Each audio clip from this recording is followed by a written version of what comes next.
morning, everyone. We're not royalty, but we're glad you came out anyway. That's a very important week, and to talk about the issues we're facing this week is our whip, Roy Blunt. Well, we continue to watch our friends in the majority try to find a way to support the troops, to fund the troops, to get to the end on this supplemental process so we can get on with the regular work of this Congress, the Defense Authorization Bill, the Defense Appropriations Bill. The idea that's been floated in the last few days of not giving the Petraeus plan a chance to work, of having a second vote in July, seems to me to be the ultimate gift to a terrorist effort, the ultimate gift to an insurgent effort. If you set a deadline to heighten violence, the shorter that time period is, the more likely a terrorist group can meet that time period. I think it's the wrong way to go. It puts incredible, needless stress on the men and women we have serving in Iraq. It's an incredible gift to our enemies in Iraq. And beyond that, it just simply does not give the Petraeus plan a chance to work. General Petraeus is going to report back in September.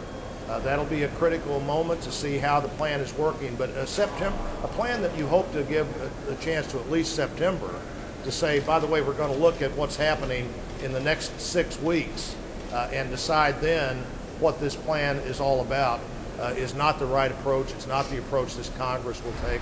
I hope it's not the approach that we present the President with. This is the fourth iteration of the Democrats' slow bleed strategy. It is unconscionable to think that they want to fund a war 60 days at a time. There is an opportunity here that has been opened up by the President. He has dispatched negotiators to Capitol Hill to work through this issue. The troops desperately need the funds, and the political games that are being played by the Democratic leadership are jeopardizing the reinforcements that they so desperately need to succeed in that country. And while we are hung up on the political games to support our troops, other important issues are going unattended to. And 73% of Americans see this as a do-nothing Congress. Fuel prices are on the rise as we enter the summer driving season, hitting more and more Americans in their wallets.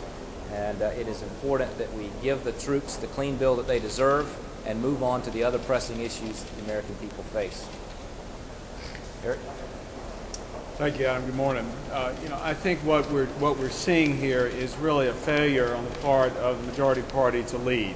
Obviously, in the area of national security, it is imperative that their leadership step up to the plate and be there for our troops and provide them with the necessary funding they need and stop playing political games. As Adam said, this pattern seems to be repeating itself in other areas that, frankly, are hitting the pocketbooks of average American families every day.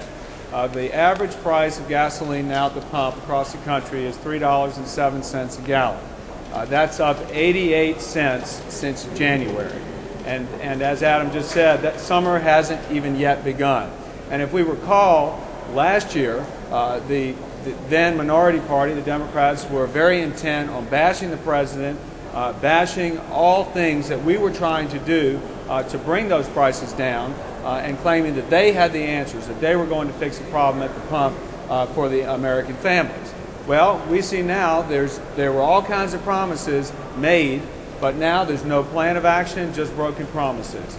We've always been on the Republican side for achieving energy independence through taking incremental steps, increasing domestic production while we, again, dedicate resources to R&D to produce alternative fuels. Again, this is another example of the fact that this Congress has become mired in inaction and a lack of leadership on the part of Ms. Pelosi and her team. Kay Granger. You know, summer used to be a time where families got together and it meant vacations and some travel time. And this summer, with gases the price they are, it means what am I going to do and how am I going to get to work? And I have letters on my desk right now from my constituents. A woman like Shirley Mick said, you know, we live out in the country. We're not going to be able to carpool, but my husband drives 50 miles to work. How can he do that when gasoline is over $3 a gallon? Or single parent who called and said, you know, I can't do this. What am I going to do? I have to go to work, but I can't afford the gasoline. And you know, you want to say, well, call Ms. Pelosi because she promised you a plan, and she did promise a plan. The Democrats said, we'll fix this. Well, raising taxes isn't fixing those gas prices. So again, you're going to face high prices and broken promises. Thank you, Kay. Questions? Is it safe to say that all of you would vote against the House bill if it only funds the war through July? That is an irresponsible approach. We do not fund wars incrementally, 60 days at a time.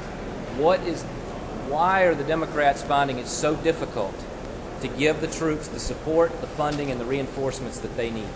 The idea of this bill of separating these funds into two separate tranches came from Representative John McHugh, a Republican. Do you think that Representative McHugh is being irresponsible for proposing this?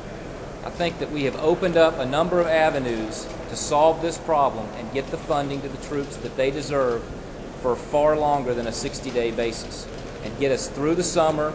You're into the appropriation season, and we can review it through regular order.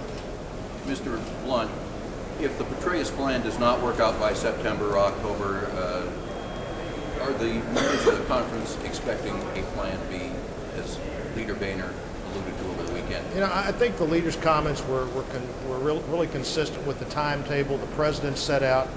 There's a reason that we're going to have a report from General Petraeus in September, and obviously we're going to need to react to that report. Hopefully we'll react to a report where the Petraeus plan has worked. We're beginning to see significant changes, and the right thing to do is to continue that plan with the recommendations that the general would make at the time. But if that plan's not working, that's the reason we're having a report. And clearly, no one would expect us to pursue a plan that wasn't working. And so that September time frame is one that's important, and we've been talking about it as an important time frame, as has the President and General Petraeus.